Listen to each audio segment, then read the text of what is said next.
பாகிஸ்தானோட F-16 type flights இன்னைக்கு காலையில் இந்தியன் பார்டர் ராஜூரி கிட்ட வந்ததாகவும் அதை தெரிஞ்சு நம்ம நாட்டோட 6 போர் விமானங்கள் அங்கே போயிருக்கு.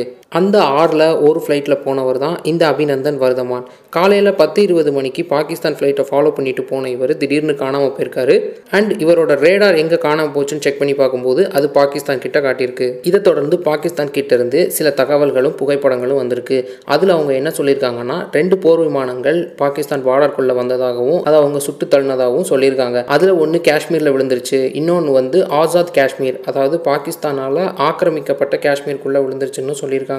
2 விமானிகளையும் அவங்க கைது பண்ணியிருக்கிறதா சொல்லியிருக்காங்க. மேலும் பாகிஸ்தான் பார்டருக்குள்ள 3 கிலோமீட்டர் வரை வந்ததுனால தான் அவங்க ஷூட் பண்ணதாகவும் சொல்கிறாங்க. இதுக்கு இந்தியன் கவர்மெண்ட் எதிர்ப்பு தெரிவிச்சிருக்கு. இல்லை, எங்களோட சோல்ஜர்ஸை அவங்க பிடிச்சிருக்க முடியாது, பாகிஸ்தான் பொய் சொல்கிறாங்க அப்படின்னு இவங்க சொல்லிக்கிட்டு இருக்க நேரத்தில் பாகிஸ்தான் ஒரு வீடியோ ஒன்று வெளியிட்டிருக்கு.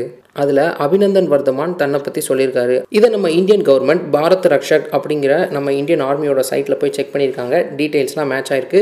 அண்ட் சில நிமிடங்கள்லேயே இந்த சைட் பிளாக் பண்ணப்பட்டிருக்கு. அபிநந்தன் வர்தமான் கிட்ட ஸ்பெக்ஸ், இந்தியா பாகிஸ்தான் மேப், அப்புறம் ஒரு கன் இருக்கிறதா பாகிஸ்தான் சொல்லியிருக்காங்க. இந்தியன் கவர்மெண்ட்ஸ் டாக்குமெண்ட்ஸில் செக் பண்ணி பார்க்கும்போது அபிநந்தன் வர்தமான் ஸ்குவாட் 51 சேர்ந்தவங்கிறது தெரிய வருது. அண்ட் யூடியூப்ல 2016 இன்சைட் இந்தியாஸ் SU-30 அப்படிங்கிற டாக்குமெண்ட்ரி ஃபிலிமில் அபிநந்தன் வர்தமான் இருந்துக்கிறாரு.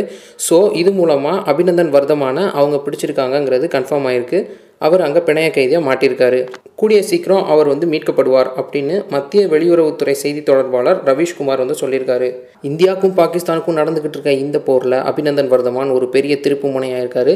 இதுக்கு இந்தியா எப்படி பதிலடி கொடுக்குன்னு தெரியல. இந்தியா ஐக்கிய நாடுகள்கிட்ட உதவி கேட்கலாம். இந்த வீடியோ உங்களுக்கு பிடிச்சிருந்தா லைக் பண்ணுங்கள், ஷேர் பண்ணுங்கள். இதை பற்றி உங்கள் கருத்து என்னங்கிறத கமெண்ட் பண்ணுங்கள். மேலும் சினிமா பற்றின நிறைய இன்ஸ்டன்ட் அப்டேட்ஸை தெரிஞ்சுக்க இந்தியன் சினிமாவுக்கு சப்ஸ்கிரைப் பண்ணுங்கள்.